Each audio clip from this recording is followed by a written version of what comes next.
hardest hit to serve the hardest hit communities and to address inequities in our system.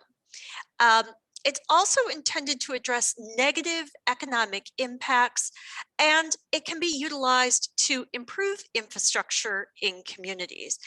I'll make a note here that one of the things it's not allowed to be used for generally is economic development or workforce development. Next slide. You can go to the next slide. So public health outcomes are another eligible use, and this includes a couple of different things related to housing, and you'll see some of this come out in some of the examples as well. One is housing related services. So that means that anything that's going to support people and success in their housing. And the second is remediation of lead paint and those other kinds of sort of habitability issues.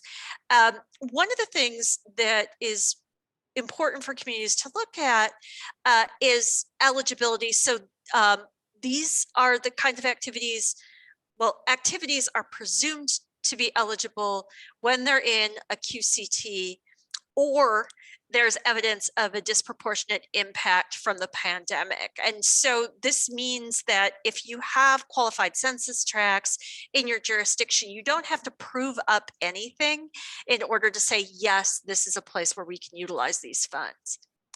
Next slide.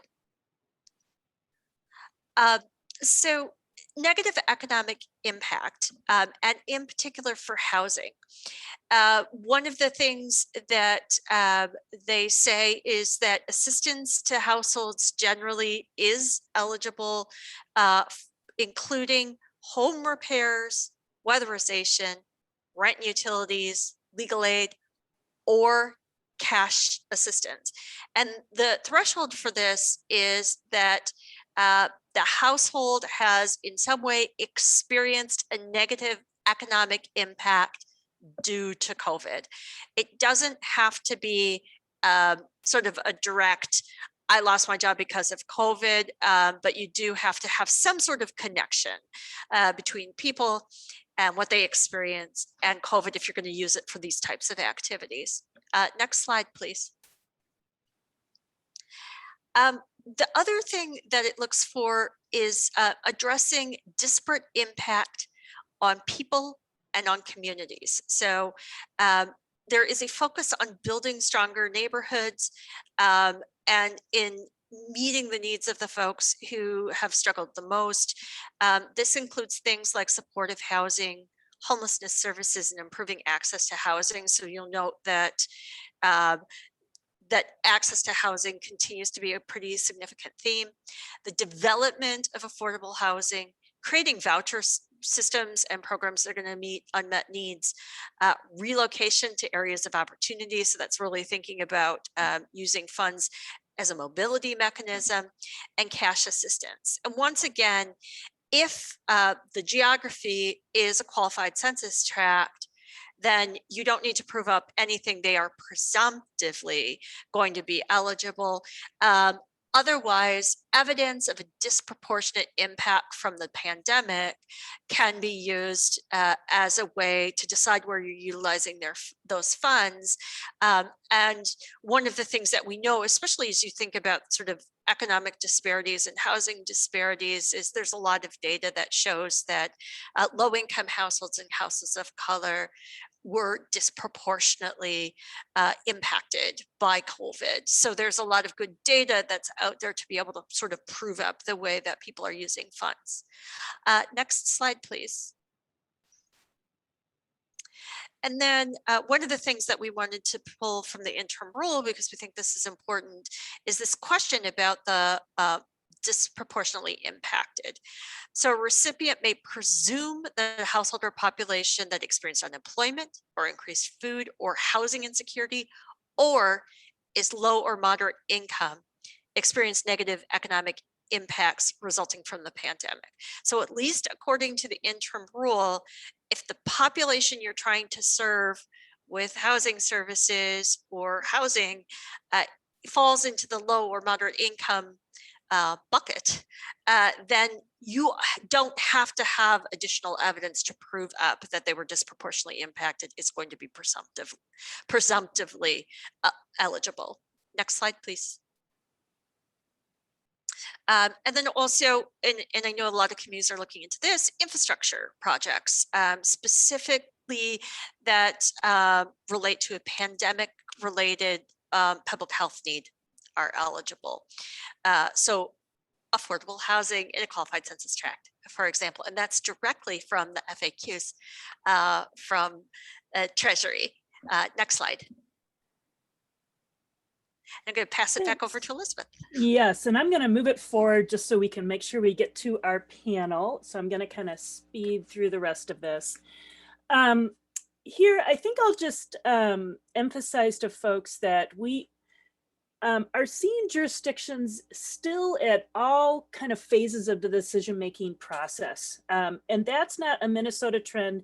That's something that we're seeing nationally, is that jurisdictions have been taking their time for very important reasons. Sometimes it's about the engagement process. Sometimes it's about just processing through the legislative decision-making. Or it may be the need to reserve some funds for emergency needs that have yet to be determined. All that to say that opportunity still exists, and many jurisdictions are looking at how they can utilize that for housing. Next slide. So we're just going to kind of run through some quick Minnesota examples. Most of the depth will come from our panelists, but we have been starting to collect examples of Minnesota jurisdictions that are utilizing fiscal recovery funds for housing. Ramsey County is one. You're going to hear from St. Paul a little bit more about that because there's a lot of partnership happening between Ramsey and St. Paul. They have a very interesting focus on how to utilize those funds for 30% AMI housing production. Next slide. Mankato is another jurisdiction that has been identifying a significant amount of funds that can support projects. They've been looking at how they accelerate work on some existing affordable housing projects. And my understanding is they have some funds still to make decisions about, and they are going through some community engagement and stakeholder conversations to determine should housing be part of those additional decisions. Next slide. Our next example is Hubbard County. I think this is a nice one because it shows some of the layering opportunities from funds. This was also something that's called out in the interim final rule as an opportunity. And so here you see Hubbard utilizing funds for infrastructure that allows, again, it to accelerate housing opportunities. Next slide. And finally, Hennepin County. Hennepin, as Margaret and I were discussing right before this session, you know, Hennepin is a good example of a jurisdiction that really has just such a wide-ranging needs and types of communities within this very large jurisdiction. And so trying to figure out how do they assess that through their decision-making is always a challenge. And so here again, we see significant commitment to housing, and I know we'll hear a little bit more potentially about that partnership with Minneapolis through our speakers. Next slide. So here, just really quickly, also some national examples. One of the things that's been really fascinating is gathering what people in other places are doing around the country. In Cincinnati, for example, they're using about $500,000 for repairs for housing code violations. So this is really trying to get properties up to code, and in particular, they're really addressing the need to be able to utilize vouchers and get properties to meet the voucher standards. They're also using $2.5 million for affordable housing development, $3 million for services for homeless families, and $6.4 million is going into their housing trust fund. Next slide. Boston is allocating about $5 million of their ARP dollars for housing investments, including 4.6 for the acquisition of properties to prevent displacement. So this is what we would think of as NOAA preservation. And then they're using an additional $400,000 for housing stabilization. And they still have decisions to make about additional funds as well. Next slide. And then finally, Louisville is using about $15 million for homelessness and affordable housing, which includes transitional housing and services, in particular with a focus on people who need mental health services or people who have substance use disorder and so need additional wraparound services in order to be successful in their housing. So they really focused it then on folks who are having some of the greatest barriers and greatest challenges. Next slide. And it's you, Elizabeth. Thanks very much. So we're really pleased to turn to our local government panel. And I think what I might do is just as we turn, we're going to hear some overviews from each of the jurisdictions, very high level, quick overviews of how they're utilizing funds for housing opportunities. And then we will be turning to a facilitated Q&A with the panel to kind of dig deeper. So first, our first speaker will be Commissioner Shelia Kiscaden of Olmsted County, also formerly serving in the Minnesota Senate, very involved in housing. She is here, and we'll hear from Dave Dunn as part of the panel, the housing director for Olmsted County. And I think you can take the slide down, Brian, as we hear from Commissioner Kiscaden.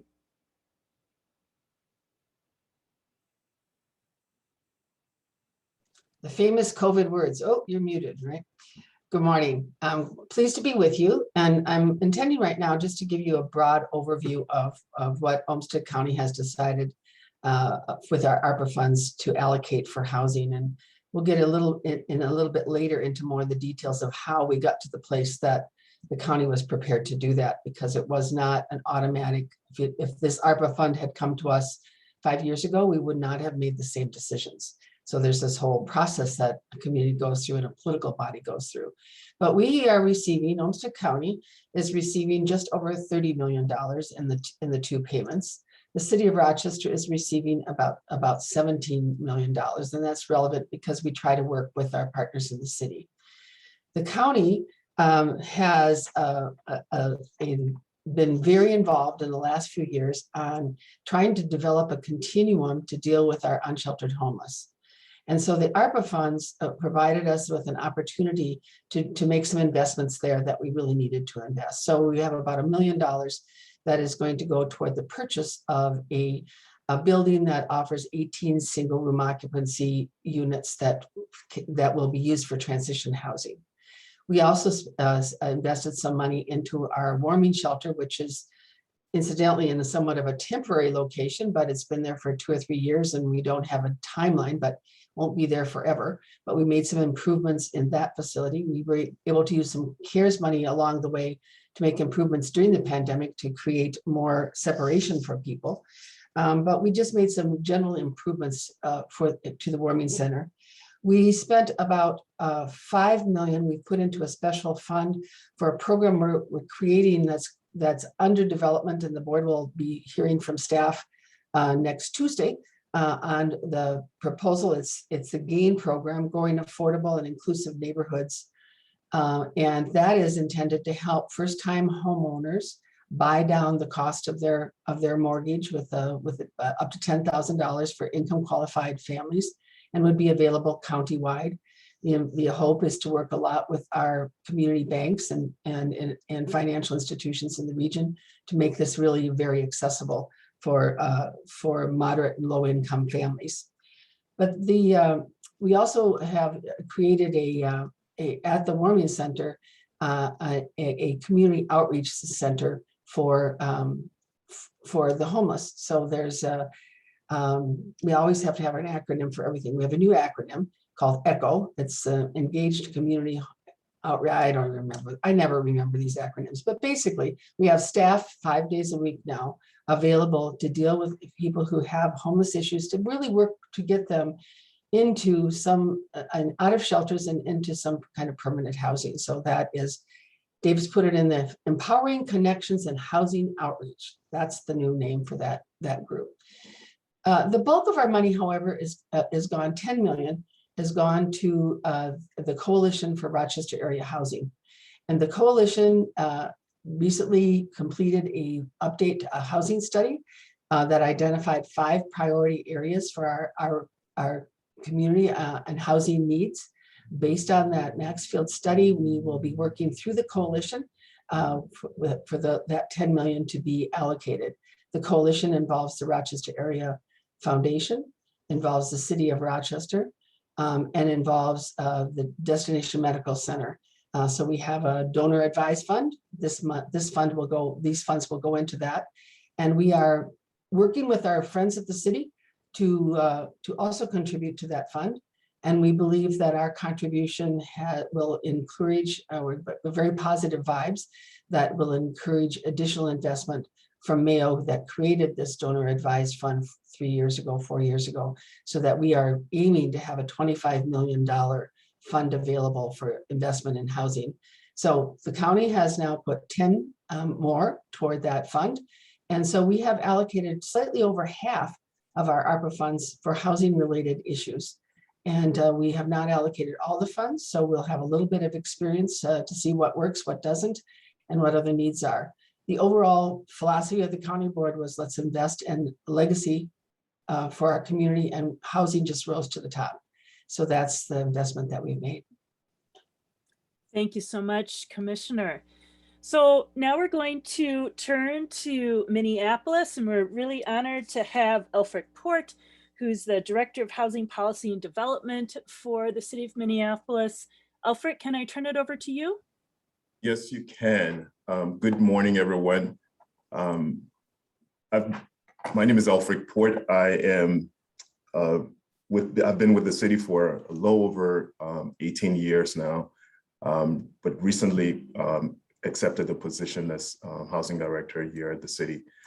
The approach that the city employed with its ARPA funds, the city received $271 million in ARPA. The approach that we've employed is taking a 2-phased approach.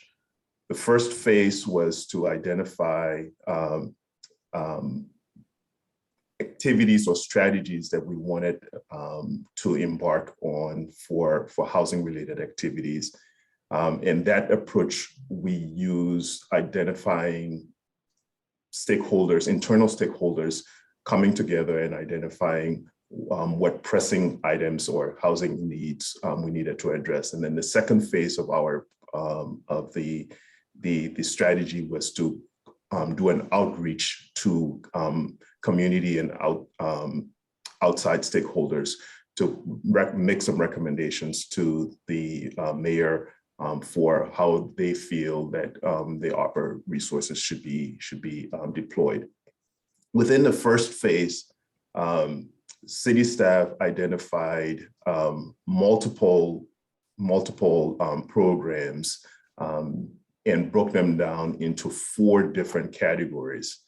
And the 4 categories that we identified were promoting housing stability for low-income renters and homeowners. The second strategy was to support persons experiencing homelessness and provide housing opportunities for persons experiencing homelessness.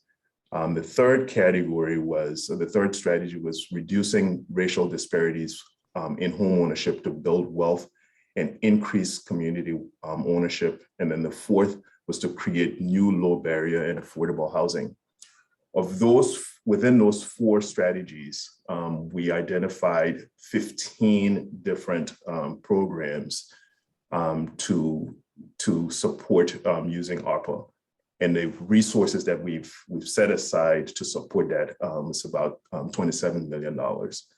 The next phase of this process that would include some community input and recommendations has a pool of $50 million that would be allocated to support those efforts. So at this stage, we're currently in the implementation In some instances, and in other instances, we're in the contract formulation phase. And in the last pockets are those that where we're still creating program designs because there are new initiatives. But I'm pleased to participate in this conversation because this discussion is information sharing our experiences, and all of us are going to learn from this. Appreciate it, and thanks for having me. Thank you so much, Elfric. So our next speaker, and I'm going to invite Brian to bring up her slides, is Kayla Schuchman. She is the Director of Housing, which is part of the Department of Planning and Economic Development in the city of St. Paul. Kayla, are you there? I'm here. Thanks, Elizabeth. Wonderful. Wonderful to be here this morning. Thanks for having me. I'm going to talk about St. Paul's overall housing strategy and ARP investment proposal, because our proposed approach for investing ARP funds is really to invest our ARP funds in our existing housing strategy that we were working on before COVID, because as you all know, we've been in a housing crisis since before COVID hit, and we have objectives in our housing strategy that really demand the magnitude of resources that ARP can provide. So I wanted to just start with a little bit of data, because our housing strategy really follows from this data. From 2000 to 2016, the number of renters in St. Paul increased 12%, median rents increased 15%, and incomes remained stagnant. So wages haven't kept up with housing costs. 75% of low-income St. Paul renters, as a result, are cost burdened. And we've seen an increasing share of residents throughout Ramsey County that are homeless. So these are themes that have been in the works for 20 plus years. And the result is there's a gap of 11,000 units for our lowest income residents with incomes at or below 30% AMI. And we know that this disproportionately impacts households of color in St. Paul. Over half of Asian and African-American renters in St. Paul have incomes at or below 30% AMI. Next slide, please. So this is data we've known about and have been really focused on addressing with our housing strategy. So you can just see here, I think maybe only seeing part of the slide, but you can see the objectives we've been working on under our housing strategy that were really put in place with creation of the Housing Trust Fund in St. Paul in 2019. Next slide, please. So we are really proposing to tailor ARP investments in ways that address long-standing housing gaps in our community that are aligned with the overarching housing strategy that you really saw on the previous slide, as well as any urgent, emergent COVID-19 related housing needs that may not be addressed with the existing COVID emergency rent assistance and homeowner stability programs that are available or soon to be available. Next slide, please. So with all of that, the area that we've identified for really further exploration and investment in our existing housing strategy is in increasing supply of deeply affordable housing. We've made significant progress in preservation. Our work is not done, of course, but there's a lower cost of capital on producing existing units. And we've seen some really tremendous success with some tools we've put in place to preserve both subsidized and naturally occurring affordable housing. We've put significant resources into the homeownership gap and addressing that through our Housing Trust Fund. And just given the cost of production and the magnitude of the 11,000 unit gap that we see at 30% AMI, we think it's really important to invest ARP funds in increasing supply of deepest affordable housing. So we are proposing to create a fund for both deeply affordable housing and permanent supportive housing. So while we're focused on permanent supportive housing, we do know that because we hear from our housing providers and street outreach teams that once folks get stabilized in shelter, there's no housing on the other end for unfortunately some of our residents. And so while we are focused on housing, we know that this will impact and reduce strain on the homeless shelter capacity crunch that we've seen as well. We think this is just a really important opportunity to invest really deeply to move the needle in an area that we have a really problem of tremendous scale. And ARP provides resources of a tremendous scale that we don't often see. So we're moving forward in exploring and creating what it would look like to invest resources in this way. As Elizabeth mentioned, we are coordinating with Ramsey County very closely. And so we are looking at the potential to really match the $37 million that Ramsey County is planning for this use. And so we're proposing a combined investment of $75 million in 30% AMI housing. Thanks, Elizabeth. Thank you so much, Kayla, for that presentation and quick overview. You can move forward the slides, Brian, and I'm introducing Adam Fulton, who is the Deputy Director for Planning and Economic Development for the City of Duluth. We're pleased to have you with us as well. Adam, are you there? I am. Thank you, Elizabeth. I want to thank you and Margaret for setting this up today. My name is Adam Fulton. I use he, him pronouns, and I'm the Deputy Director for Planning and Economic Development here at the City of Duluth. You can go to the next slide, please. You can see we just talked to our City Council about this this week, and so that's why it references our Committee of the Whole. We've been really focused on housing in the last couple of years in Duluth, and we've established a housing team where we didn't have dedicated staff for housing in recent years. And now we have a team of 3 that's working very hard on a very broad range of housing issues. We have a suite of policy changes that we're trying to put in place. And all this is happening at the same time as we're trying to deal with COVID and recognize that we have changes that have happened. And so as those changes have occurred, we have been able to move forward a couple different programs. And so, that's what I'm going to just briefly go over, what we're up to here in Duluth. You can go to the next slide, please. So our allocation out of the ARP funding was about $58 million to the City of Duluth. And we were pleased that our mayoral administration and City Council affirmed a dedication of $19.2 million of that funding to housing. And we're very excited about that. We have a fairly acute need, as many central cities do, to address homelessness issues. And so we've got some exciting things underway that are unrelated to this. We've got a new warming center that's going to open up here in December. But we know that we have a need to take action immediately and address homelessness issues very broadly. We haven't figured it out. We're working very closely with our partners in the community to figure out what the right solutions are. But a significant portion of this funding is going to need to go towards addressing homelessness challenges that we face in Duluth. We're looking at some of our existing projects that we have going that are experiencing gaps that we're trying to increase the affordability rates. And so that was that smaller amount.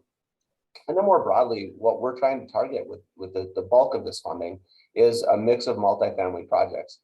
And we want to try to do that through a market-driven approach. We intend to try to go for about 4 projects, and the goal will be that each of these projects is going to have at least 20% of their units at 50% AMI. And the intent will be, we have a need for these kinds of housing units in our qualified census tracts. We are taking a geographic approach to this. To try to seek housing that will be in places that are at the greatest level of need. Next slide, please.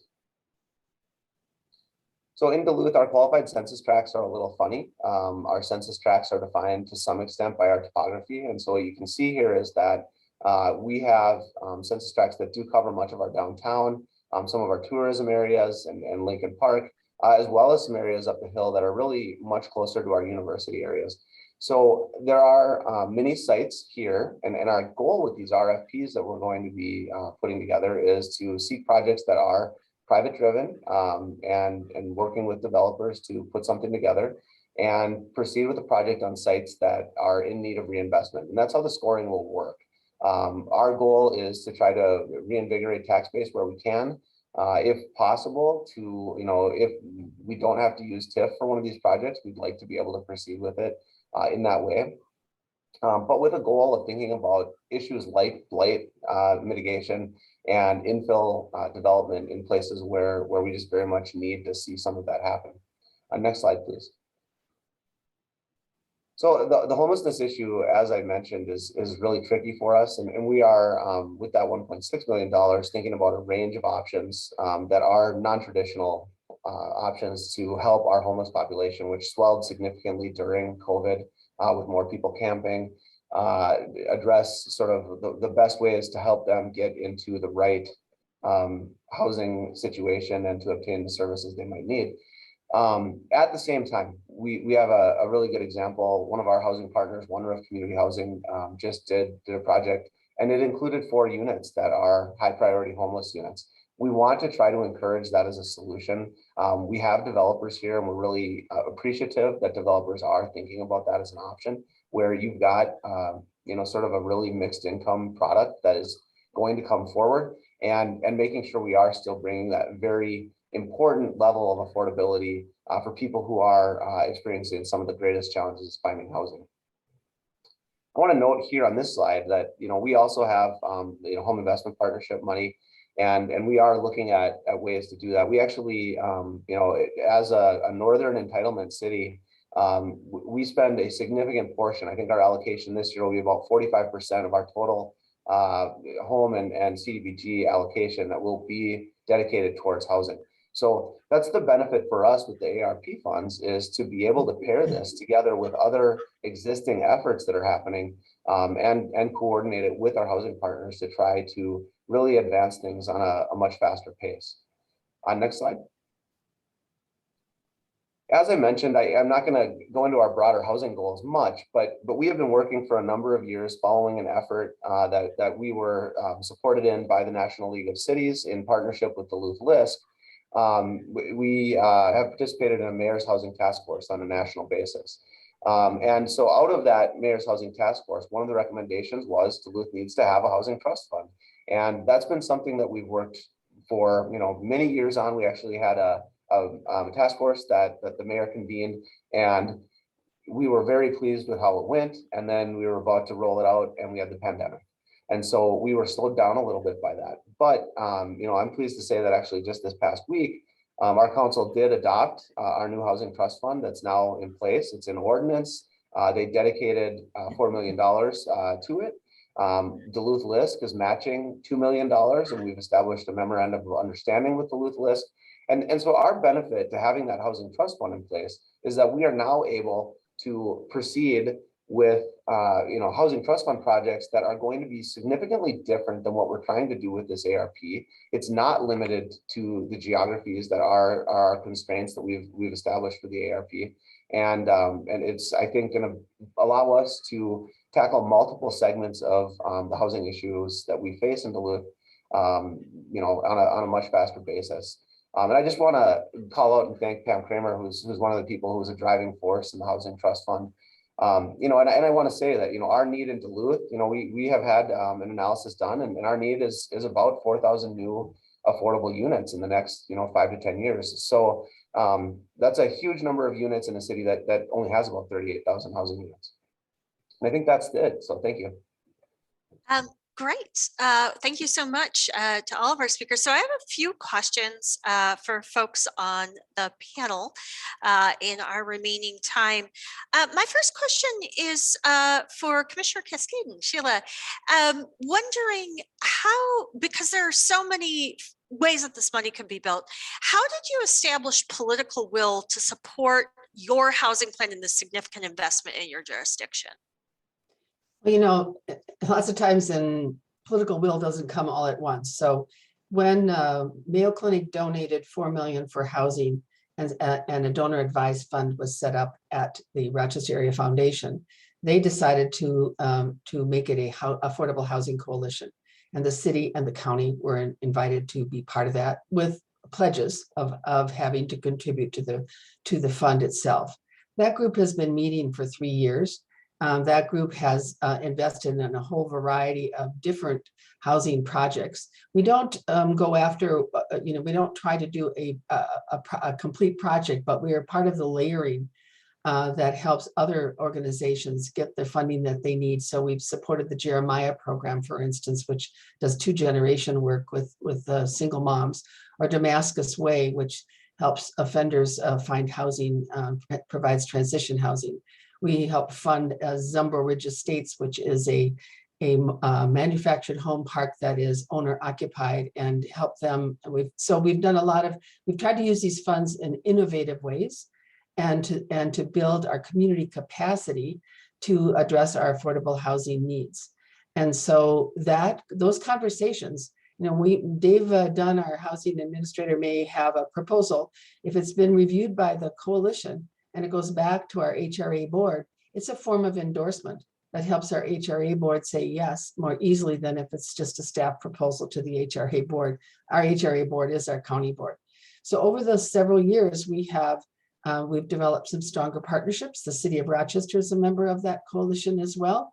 And we've had some experience now. Our HRA is only about 6 years old to the county.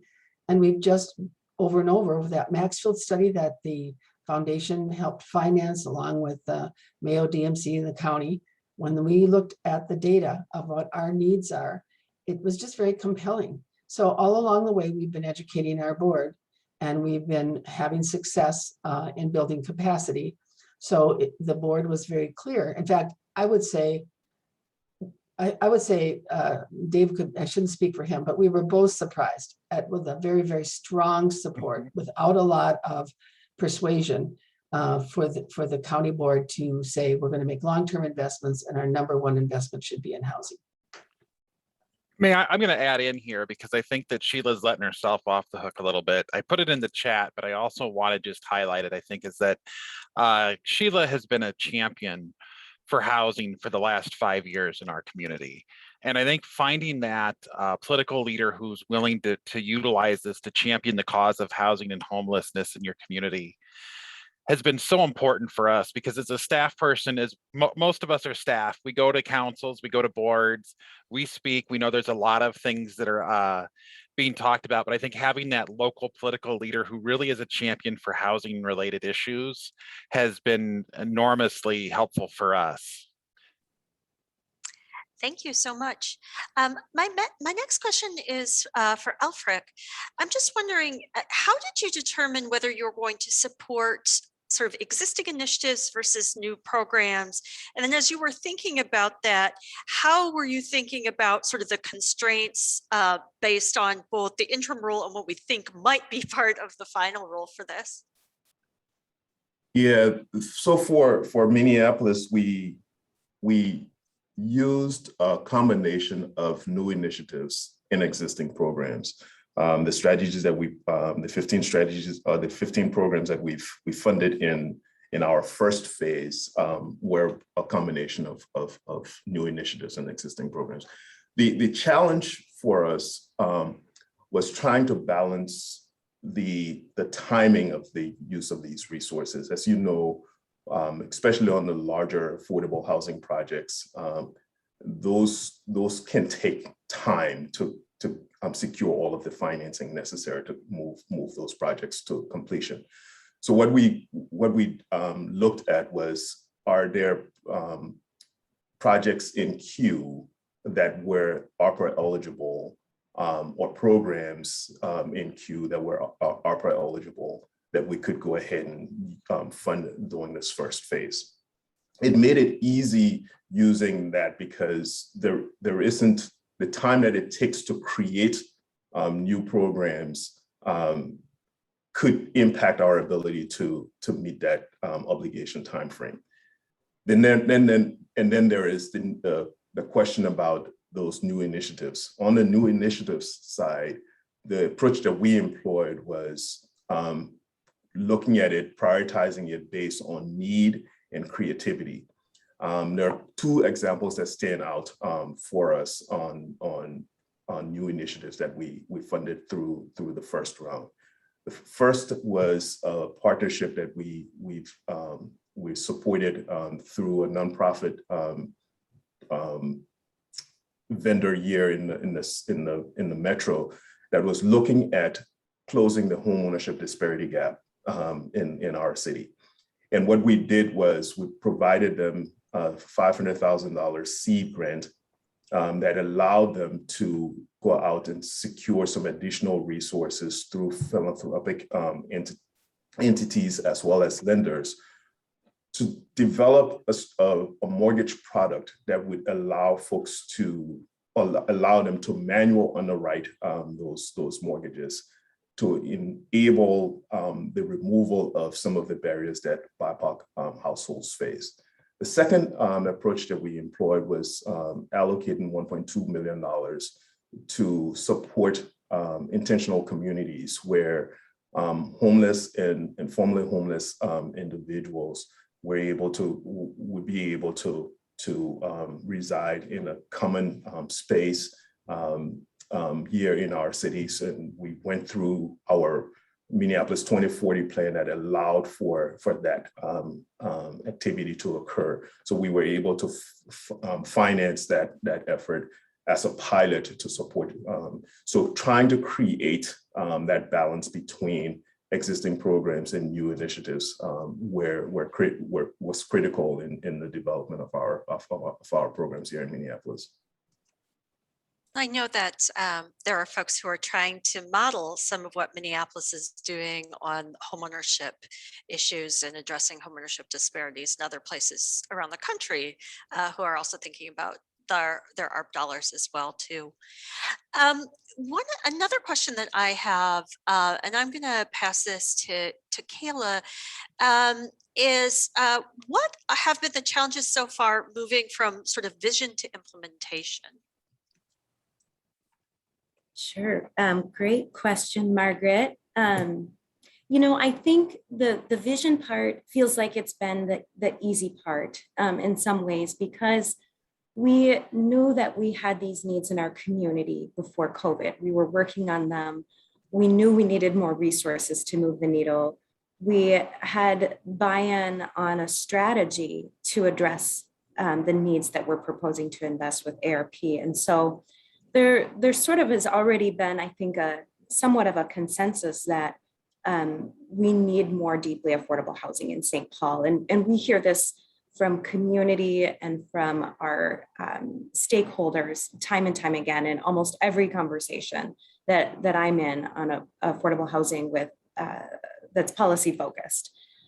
So the vision and I think the will to invest in deeply affordable housing, I think is the easy part. There are challenges with figuring out how to build something to be ready to implement before we have all the rules, of course.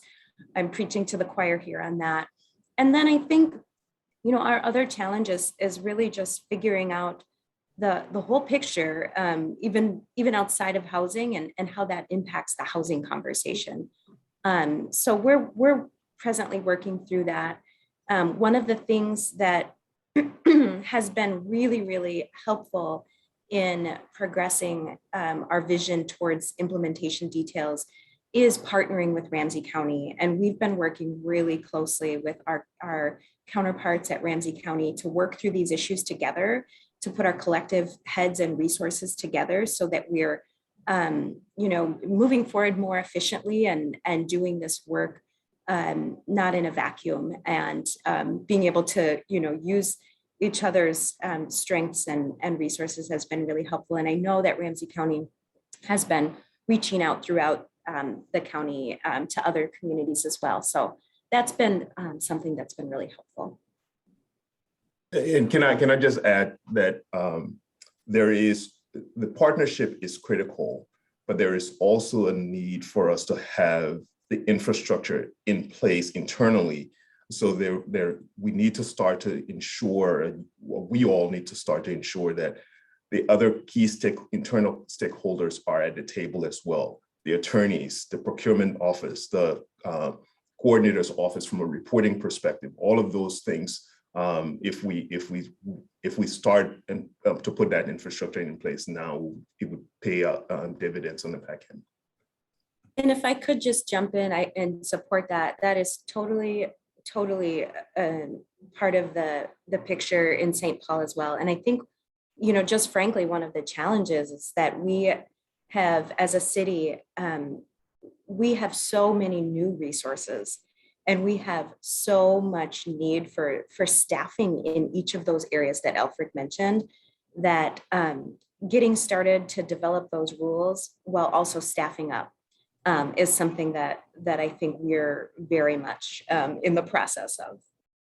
Yeah. Well, related to that, I have a question for David, and that is, you know, as I think about Olmsted County, you've got a lot of like large and small jurisdictions.